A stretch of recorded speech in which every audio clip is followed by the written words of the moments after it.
Om Shri Ganeshaya Namaha. Vakratanda Mahakaya Surukoti Samaprabha. Nirvignam Kurume Deva Sarvakaryeshu Sarvadam. Om Hring Namah Shivaya Tasmai Shri Gurave Namaha. Sharanagata Dinartha Paritana Parayane Sarvasyartere Devi Narayani Namostute. Om Namo Bhagavate Rudraya. Om Namo Bhagavate Vasudevaya. Greetings. Today's story is about Daksha.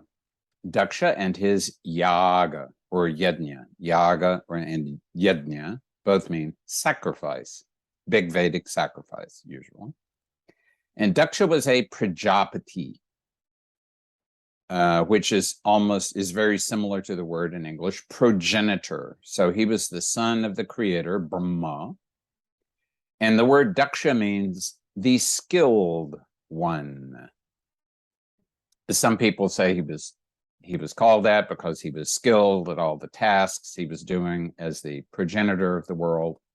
Some people say he was mainly skilled at being a progenitor because by one of his wives, he had 24 daughters. By another wife, he had 62 daughters. And some sources even say that he had 60 more daughters. So he was definitely prolific when it came to being a progenitor. Sati, and that means the truthful one, or Sati can also even mean truth itself, was the youngest daughter of his first wife, and Sati was Daksha's pet.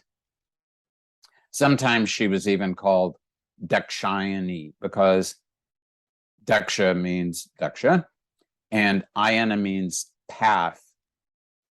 So that means she followed sometimes, probably as a baby, she used to follow behind Daksha as he walked around, following directly in his path.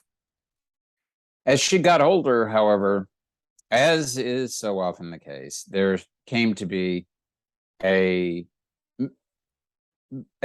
lack of understanding between father and daughter on the subject of who the daughter wanted to marry.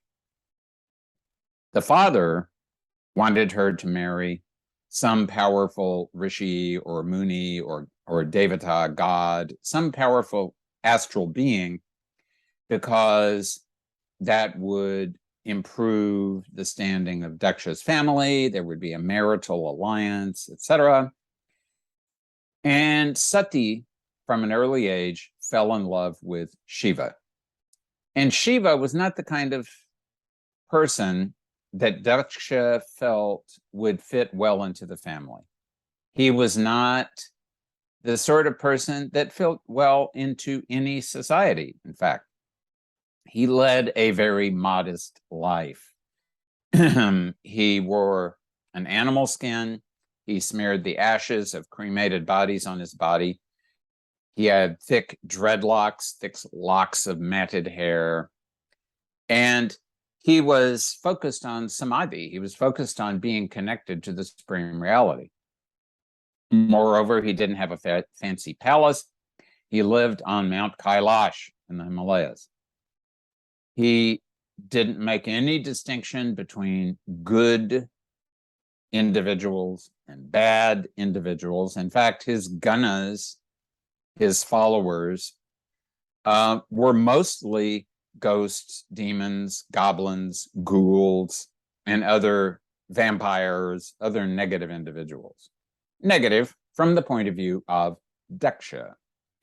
So it's useful to also note here that the word Daksha, from which we get the word Dakshina, which in Sanskrit means right, like the right hand. Daksha means right, like the right hand, but Daksha, as in English, Daksha also means right as opposed to wrong. The word Daksha in Sanskrit and the word dexterous in English come from that same original Proto-Indo-European root. Shiva, on the other hand, is definitely from the Vama Marga. Vama means left, and Vama also means things like left-handed tantra and agora and things that are don't fit really well into polite society. And we also in English we use the word sinister, which literally means the left. We use that to mean something that is not wholesome, something that is slightly off. So Daksha thought of Shiva as being sinister. Shiva didn't waste a whole lot of time thinking about Daksha at all because he was in samadhi most of the time. Daksha did not want to have Shiva as a son-in-law. Shiva was not even thinking about it. Sati was thinking about it, however.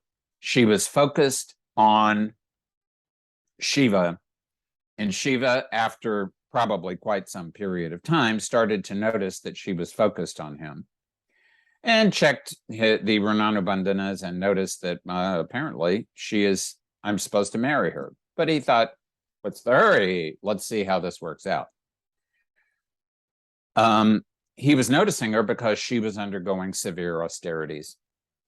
And Daksha thought, I've got to salvage this situation somehow. So what I'm going to do is I'm going to organize a swayamvara. So that means a situation where an eligible young bachelorette decides for herself who she's going to marry. Even back at that time, even nowadays in many parts of the world, including India, many families decide who their children are going to marry on the basis of who the parents and grandparents and uncles and aunts think is the right person to marry for that child. But even back at this time, certain individual young women were permitted to choose their own spouse. So what Daksha thought is, I shall dazzle her with all the eligible gods and yakshas who are demigods and gandharvas who are semigods and other eligible astral bachelors. So it was I'm sure it could have, had there been astral television back then, it could have been broadcast to the entire cosmos, and this would have been extremely fascinating. Who Daksha did not invite was Shiva himself, because he thought, I'm going to make Sati so enamored of somebody other than Shiva that she'll forget Shiva. Of course, this did not work. In fact, Daksha decided, what I'm going to do is I'm going to insult Shiva by building a statue of him, so that I didn't invite him, but I will show that, in fact, there is such a god as Shiva, and here's the statue, but we're not including him here. However, when Sati found this out, she didn't waste any time. She went directly to the statue of Shiva and garlanded it. Shiva, of course, had been watching from a distance, since he can figure out anything he wants to if he is in the mood.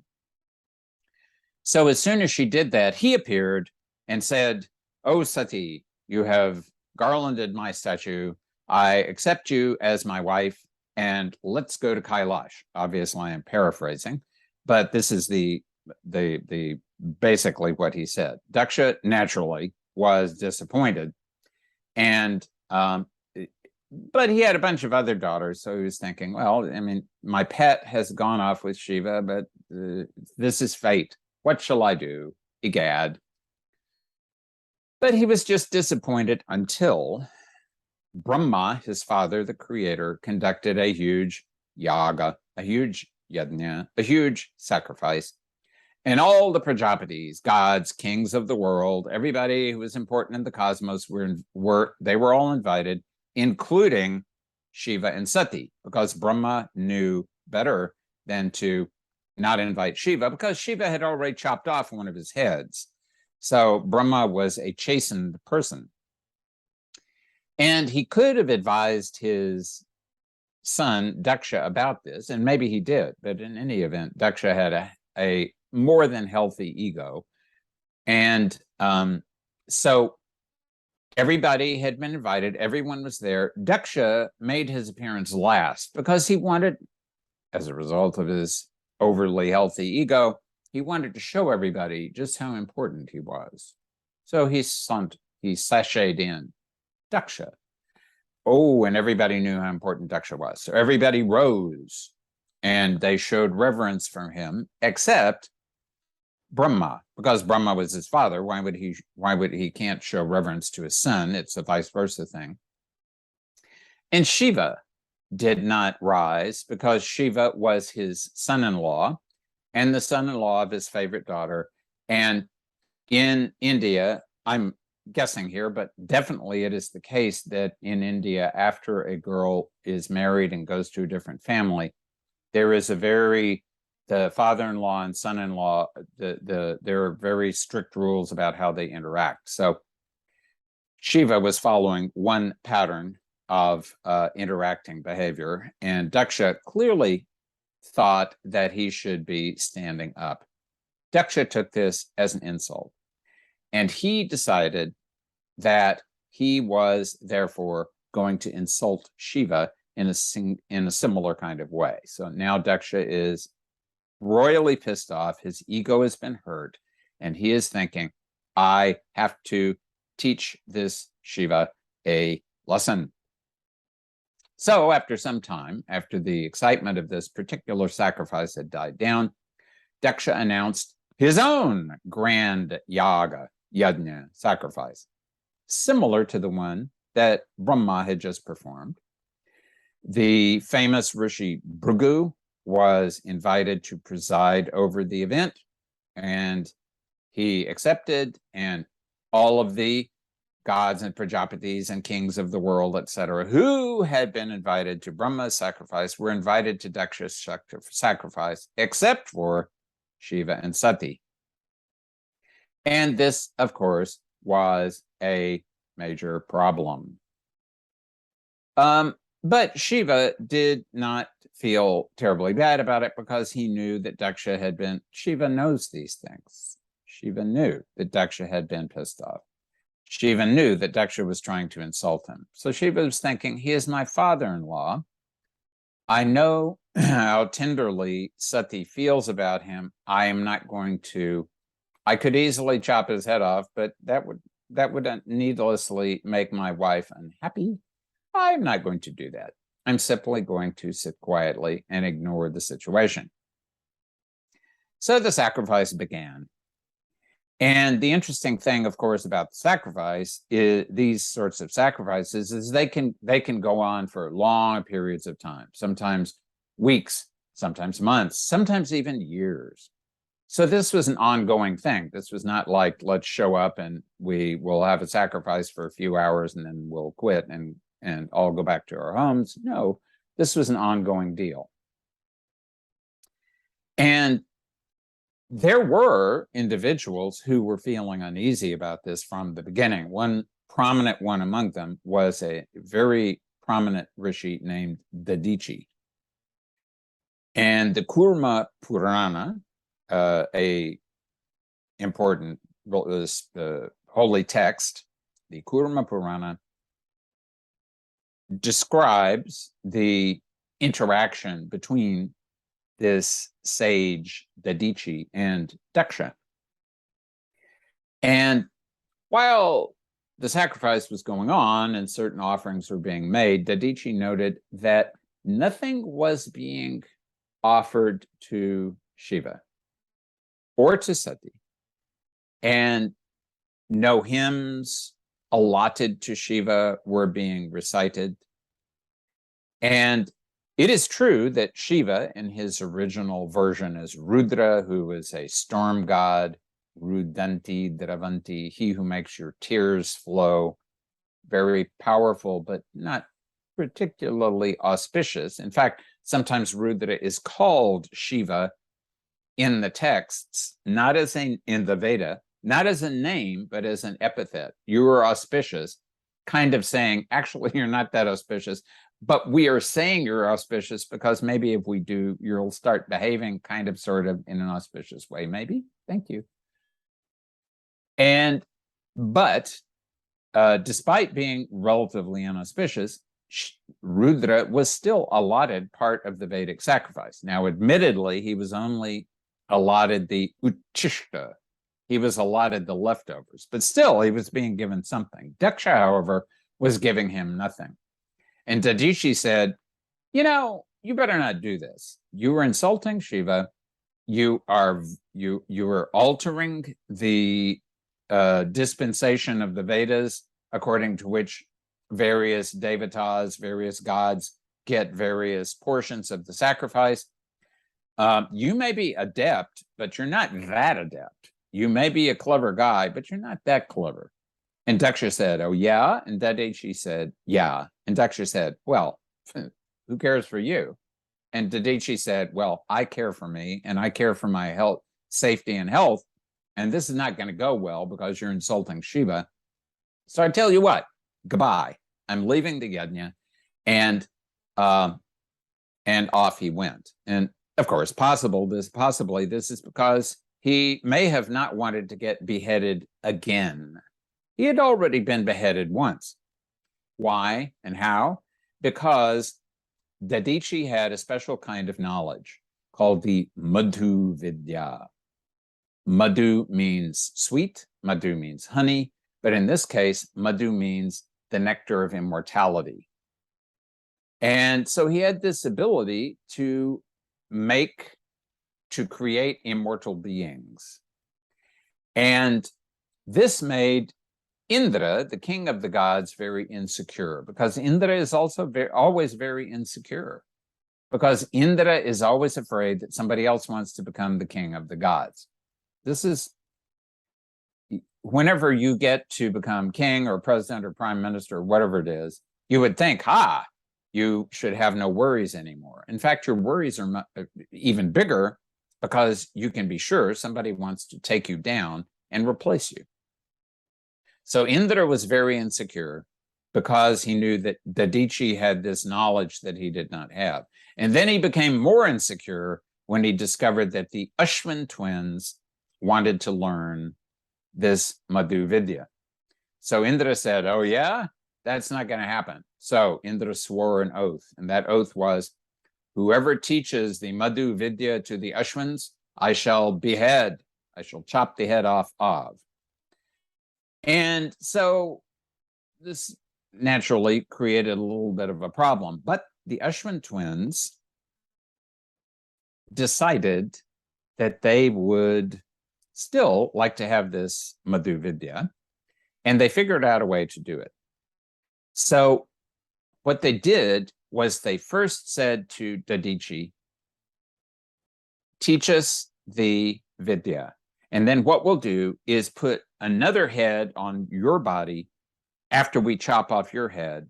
And then when Indra comes to chop off your head, he'll be chopping off the second head, and then we'll replace your original head on that body.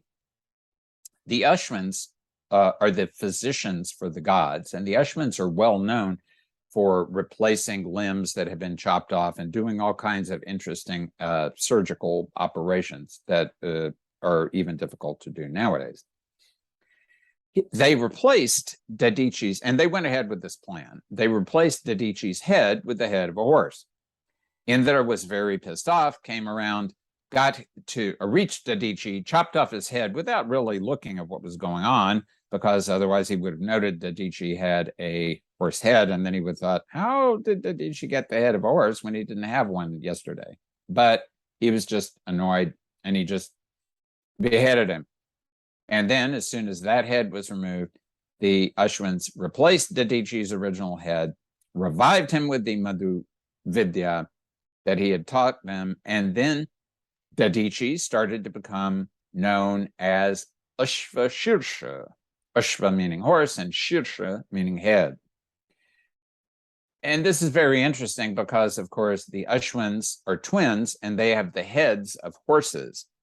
And they have the heads of horses because they were born after the sun god Vivaswan and his wife Sanya engaged in lovemaking on earth in the form of a stallion and a mare after Sanya had come to earth, and Vivaswan had not even noticed that she was gone and had children on her shadow, including Saturn.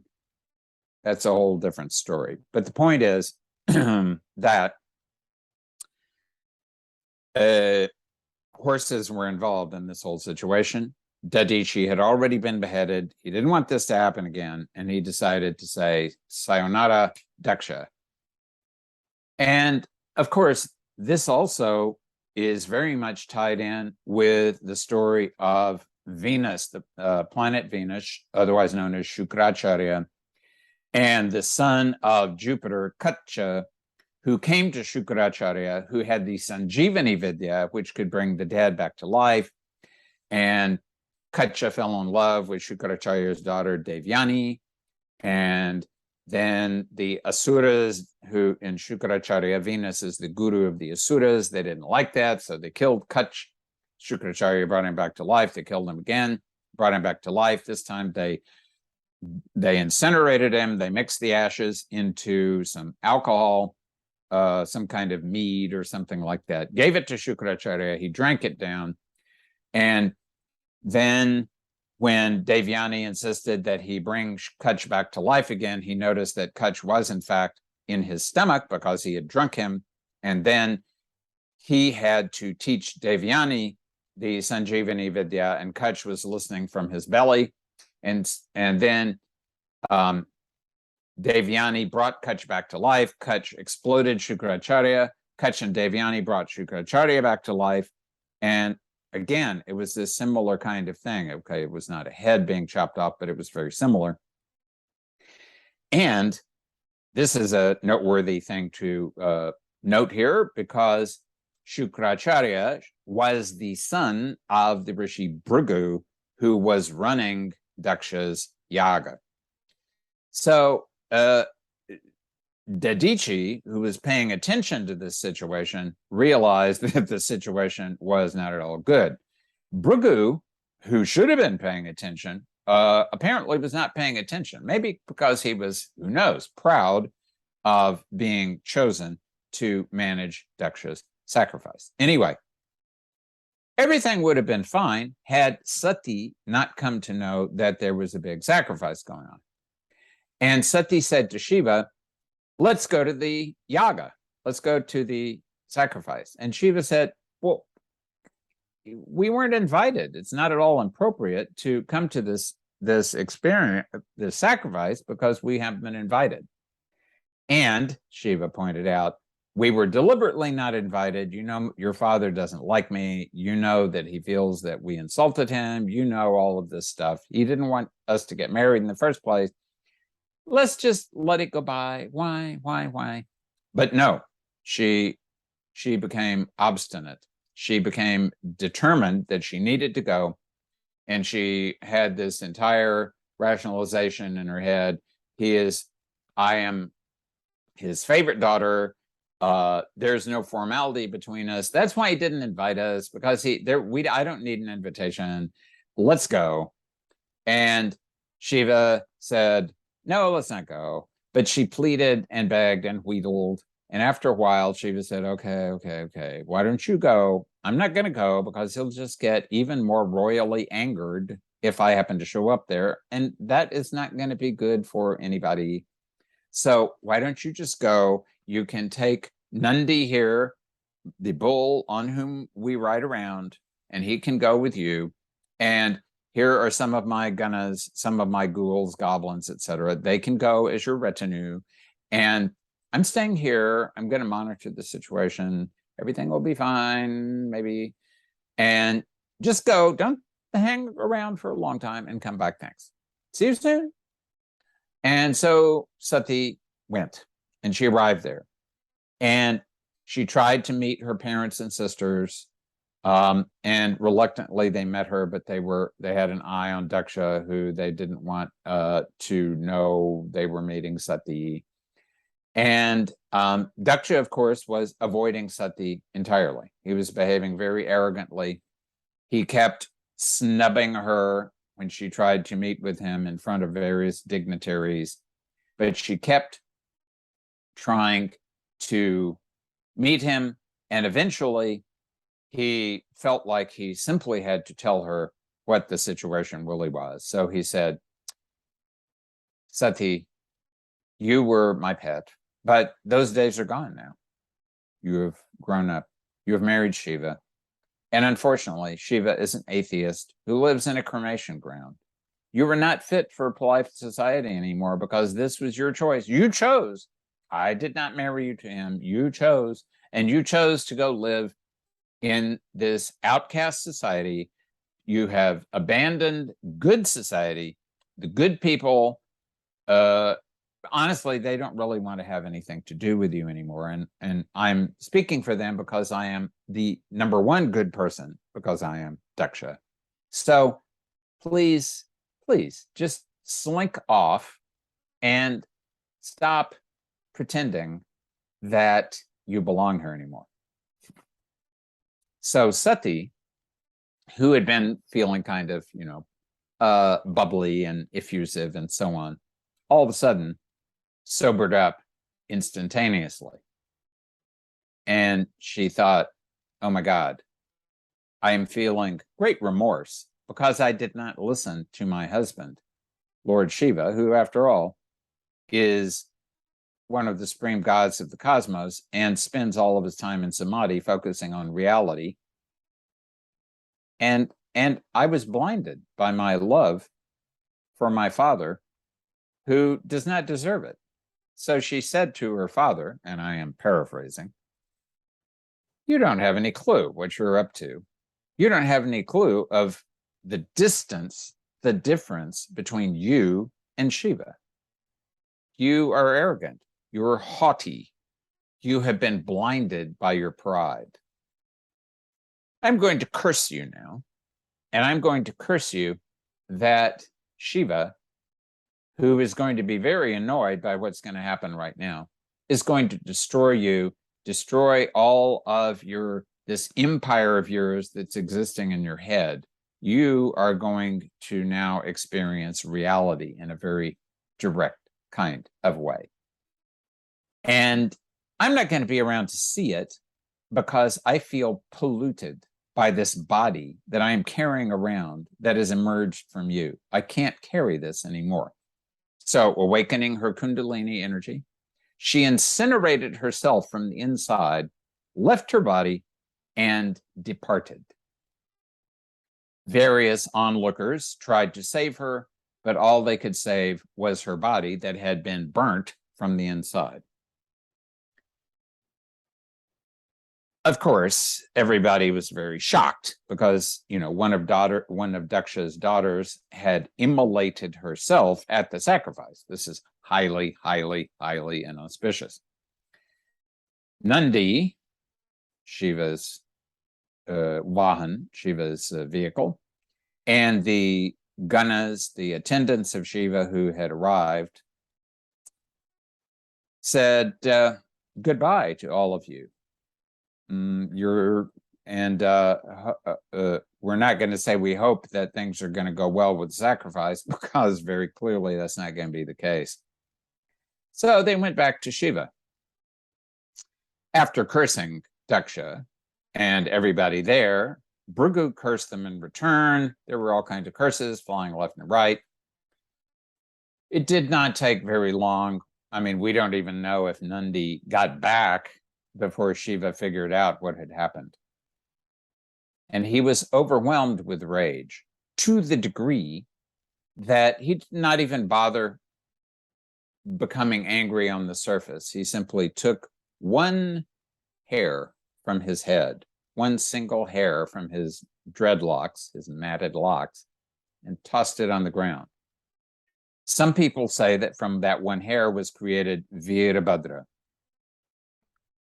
Some people say he threw it on the ground, broke it into two, and he created both Virabhadra and Bhadrakali. That word Bhadra means auspicious. And as with Shiva, it's like auspicious in an ultimate sort of sense, but maybe not in a relative sense, because Virabhadra was a gigantic, extremely powerful, and highly murderous hero. Vira means hero. So Virabhadra means Mr. Auspicious Hero, and Bhadrakali means Ms. Auspicious embodiment of divine retribution, sort of, kind of. Anyway, whether there was one of them or two of them, Shiva ordered him or them to immediately go to Daksha, kill him, destroy the sacrifice, and come back and report to me. And so and now all of Shiva's attendants, hundreds of millions of ghouls, demons, vampires, goblins, and other ne'er-do-well spirits showed up at the sacrifice. When people saw what was going on, they became immediately terrified. Everybody except Bhrigu, who thought, "Ha, I am a rishi. I shall create an army, and the Shiva's attendants will never be able to stand in front of me." Ha. The joke was actually on Bhrigu, because instantly his army was demolished and the entire sacrificial area was totally ravaged. Everybody who was involved was beaten and wounded. So now we go to the Vayu Purana. And the Vayu Purana tells us that some goddesses had their noses cut. And in India, even today, to say that your nose has been cut, in the past it was literal, but even today you might say that your nose was cut, and that represents a terrible insult. And naturally, walking around with no nose, you don't look that great. So they chopped off the noses of various goddesses. They broke Yama's staff. They pulled out Mitra's eyes. They trampled Indra. They knocked out Pushan's teeth. They heavily pummeled the moon. All of the progenitors, the Prajapatis, were beaten severely. Vahini's hands were chopped off. And depending on who you talk to, either Bhrigu's beard was cut off, or the attendants of Shiva started plucking out Bhrigu's beard one hair at a time, so that each of them could have a souvenir of the event. Daksha attempted to flee, but it really did it no good, because Virabhadra or Bhadrakali, or both of them, grabbed hold of him and chopped off his head. And that was that. So now, Daksha is dead. Everything is great from the point of view of Shiva. Everything is not great from the point of view of the cosmos, because he was a progenitor after all. He was a Prajapati. He had an important role in the cosmos, and this sacrifice was to make the cosmos work even better. And destroying the sacrifice started to make the cosmos not work so good. And so Brahma and Vishnu went to Shiva and said, "Oh, Shiva, we know you're grief-stricken." They spoke to him very carefully. And they said, "But golly, the universe is about to crater, and it's not time for that yet. So yeah, you demolished the sacrifice and you killed Daksha, and we hope you're a little calmer now, but we're going to have to finish the sacrifice. It is a standard rule. Once you take the sankalpa that you're going to perform any kind of homa, puja, sacrifice, whatever it is, it has to be finished. That's the rule." So they said, "You know the rule. This has to be finished. So, please come pacify all of your ganas, all of your attendants. Let's finish the yaga, and then that'll be that." So Shiva said, "Okay." And then once they got there and they said, "Well, actually, Daksha was the guy who was the Yajaman. He was the sacrificer for this yaga. So we're going to have to bring him back to life somehow." So Shiva said, "All right." But of course, he was not willing to give Daksha his original head back, because that would make him feel like he had, Daksha might get some pride back along with the head. So instead of that, Shiva gave him the head of a male goat. Now, a goat is usually the animal that was used in a Vedic sacrifice. So giving them the head of a goat was sort of intended to mean that Daksha was the real sacrifice in this particular sacrifice, the real sacrificial animal. And forever after, he was going to have the head of a billy goat on his body to remind him that he had been sacrificed himself at his own sacrifice, and that now he had a goat's head on his body, and he didn't look quite as handsome as he did before. Daksha, of course, was happy to be back alive, so he, I don't know, probably mad at Shiva, saying, "Thank you, because I'm now alive, and yes, you were a great god, and Om Namah Shivaya." And Shiva said, "Yeah, finish the sacrifice and shut up." And so the sacrifice was finished, and this was great. Of course, it was not totally great, because then Shiva, once he was at the sacrifice, found the half incinerated body of his wife, and this set him off, because Shiva is he's very bola, he's very innocent, but that means he can be overwhelmed with anger or grief, or he allows himself to experience things. So he was overwhelmed with grief. He was grief-stricken in the extreme. And he grabbed her corpse and he just started wandering around the universe, screaming and crying, Rudra, Rudra. So now, instead of making other people cry, he was crying himself. Law of karma. So some people say the Shiva Puranas, the Puranas that are dedicated to Shiva, they say that little by little pieces of Sati's body fell down to earth. The Vaishnava Puranas, the Puranas that are focused on Vishnu, say that in fact Vishnu chopped Sati's corpse into pieces with his Sudarshana chakra, his discus of Sudarshana, good sight. Whatever happened, 51 pieces of Sati's body fell to the earth, and they became the 51 Shakti Pitas in India, and they represent the 51 letters in Sanskrit. And of course, now there are more places that claim to be Shakti Pitas than 51, but supposedly originally there were 51, and they are all around the country. The most important one is certainly where the yoni, the womb of Sati fell, and that is at the Kamakya shrine in just outside Guwahati in Assam. So once Sati's body was no longer there, Shiva calmed down somewhat and went to wander around some more and sat in samadhi for a while. Sati, meanwhile, reincarnated as Parvati, daughter of King Himavan, who is the embodiment of the Himalaya. And just like Sati, and because there was a progression going on, Parvati performed severe austerities. Shiva tested her. Eventually, they married, and they had to marry because now the gods needed a child of Shiva in order to become the generalissimo of their armies to attack this particular demon. And eventually that happened, and that child was named Kartikeya or Skanda, known in South India as Murugan. So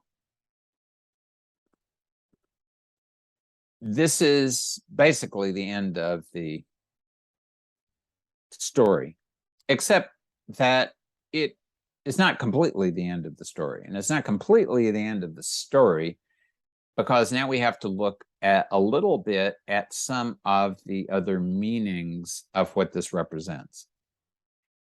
And we'll look at three different potential meanings. One is that if you look in the treatise of the Charaka, it's the most famous Ayurvedic treatise, the Charaka Samhita, it has 8 sthanas in it. And one complete sthana of 8 chapters is filled with discourses about the pathology of the 8 Mahagadas, the 8 great diseases. And these diseases are mainly caused, directly or indirectly, by greed, malice, and anger. And the 8 diseases are fever, hemorrhagic disease, phantom tumors, diabetes, and other recalcitrant urinary disorders, chronic skin diseases, especially leprosy, consumption, and back at that time, and even today, that mainly indicates pulmonary tuberculosis, insanity, and epilepsy. Of these eight, seven emerged in the world as a direct result of the destruction of Daksha's Yaga. And the eighth, and that is consumption. And nowadays, in addition to tuberculosis, this could be the cachexia of cancer. It could be the sort of consuming of the body that happens in a full-blown AIDS. It's a wasting away of the tissues. That came from a different event, but Daksha was involved in it also. And that happened when the moon, Daksha, remember, had a lot of daughters, and he had to marry them.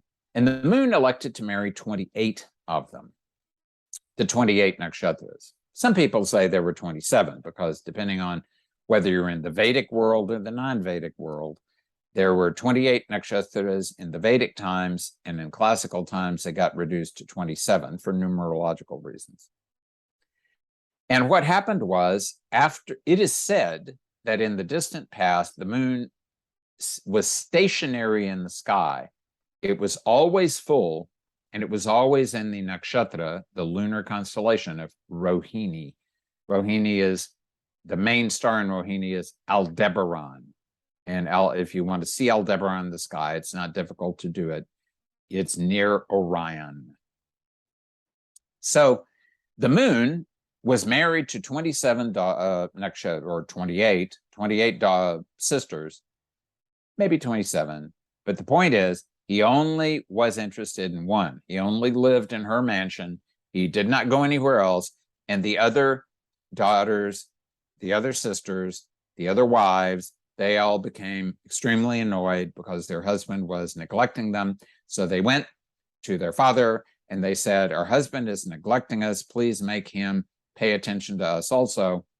And Daksha, who was called adept, but did something that was really not very adept, and that was, he said, "I curse the moon that he shall dwindle." And he started to dwindle. Now, of course, he was dwindling because he had been using up too much of his unctuous element, his shukra, his semen, his ojas, in sexual embrace with Rohini. And it is said that in Ayurveda, it said that an important cause for consumption is, particularly in men, the excessive sexual indulgence that causes that very critical semen tissue to be exhausted. Then the body can't create enough ojas, then the immunity weakens, and then something like tuberculosis or AIDS or cancer may supervene. So the moon was already a little bit on the low side when it came to ojas, and now Daksha was causing him to dwindle even more. So Daksha was upset. The anger emerged from his mouth. It took on the form of this disease, and the disease went to the moon and started to suck out his vital juice. All of the daughters, including Rohini, went to their father and said, the 27 other ones said, "Rohini is whatever about Rohini, but we have had no ability to enjoy our husband, and now you're caused him to wane. How's that going to help us?" Huh? And Daksha said, "OMG, now what have I done?" So then he modified his curse, and he said to the moon, "Okay, you're going to have to visit all of my daughters, which means you're going to have to go around the entire zodiac, but you will only have to wane for half the month, and then till you get to the new moon. And after that, you can wax for half the month until you get to the full moon," which was just about now. Just right after now. The moon has just been full. A few hours ago, it was at total fullness. Now it's waning again, thanks to Daksha, let's just say. But let's also note that that very curse on the moon, the law of karma, does not respect anybody. That curse on the moon eventually came back to haunt Daksha, and it caused him to get cursed and to have curses be applied to everybody at that big sacrifice. So the origin of the destruction of Daksha's sacrifice was this curse that Daksha himself gave to his son-in-law. So it was a different son-in-law that paid Daksha back. Law of karma. It's a real bitch. So the other 7 diseases that came were, number 1, fever. And of course, here we're talking about chronic fevers that simply may be due to malaria, maybe due to who knows what, but fevers that are just, you can't, no matter what you do, you can't get rid of them. And that came directly at fever came directly out of Shiva's forehead. It's congealed anger fever. Next, we have hemorrhagic disease, or Rakta Pitta in Sanskrit. And it's said that this manifested because of the heat of the fever. And the phantom tumors were manifested because of the stress of various beings fleeing, swimming, running, flying, all trying to escape from the sacrifice. So a Vata kind of situation, fear managed and Vata aggravating. Prameha, diabetes and other obstinate urinary disorders, and Kushta, obstinate skin diseases, including especially leprosy, manifest because everybody at the sacrifice had been consuming too much ghee, and suddenly when they had consumed this ghee, but before it had been digested, suddenly there was great terror and everybody had to flee, and this caused these 2 diseases. Unmada, mania, insanity, psychosis, manifested due to fear, apprehension, and grief. And apasmara, or epilepsy, manifested because of coming into contact with various kinds of unclean things, unclean beings like these attendants of Shiva, unclean objects like the weapons of those attendants, etc. So we have the use of the Daksha Yaga to explain how these extremely difficult diseases come into being. If we look on the inside, we can explain how an individual can come into difficulty when that individual gets too egotistical and think they have become very clever and they can do all kinds of spiritual practices and all kinds of sacrifices, and they are very adept at it, because Daksha in that way represents the internal personal ego.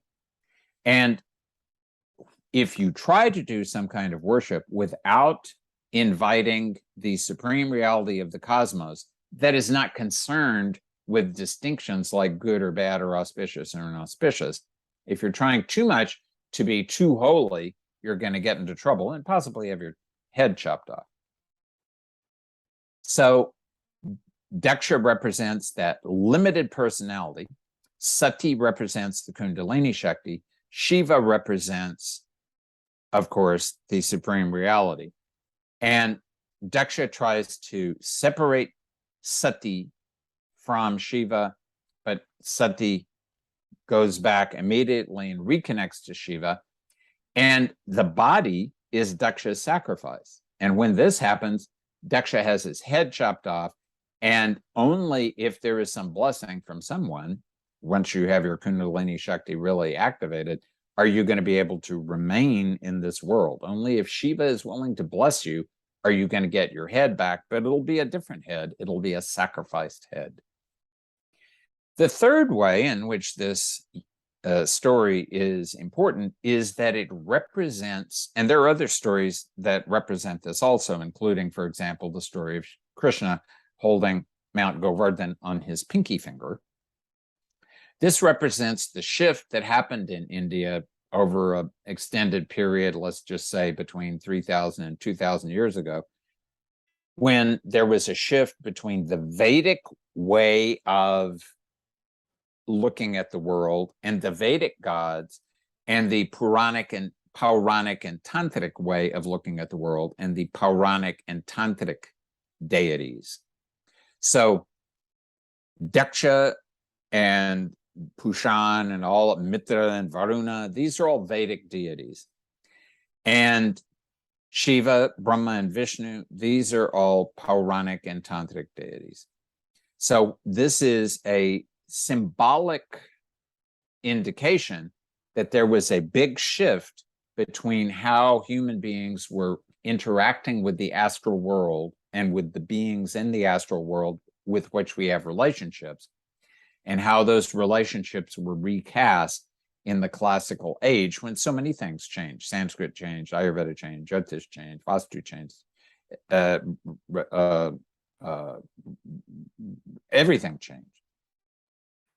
So it's a representation of how that shift occurred, and how Rudra, who was originally a storm god who only got the leftovers, the uchishta of the sacrifice, came to be central, and how Vishnu, who was a minor solar deity, came to be central, and how Prajapati, who was sometimes Brahma is called Prajapati, who was very important in the Vedic era, is still, a member of the Trinity, but who cares for Brahma? There's only one really important Brahma temple in all of India, in Pushkar.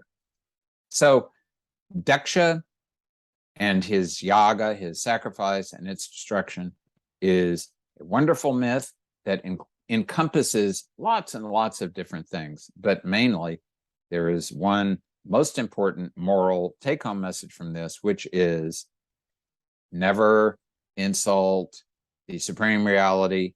Always keep your ego in check. Om Namah Shivaya.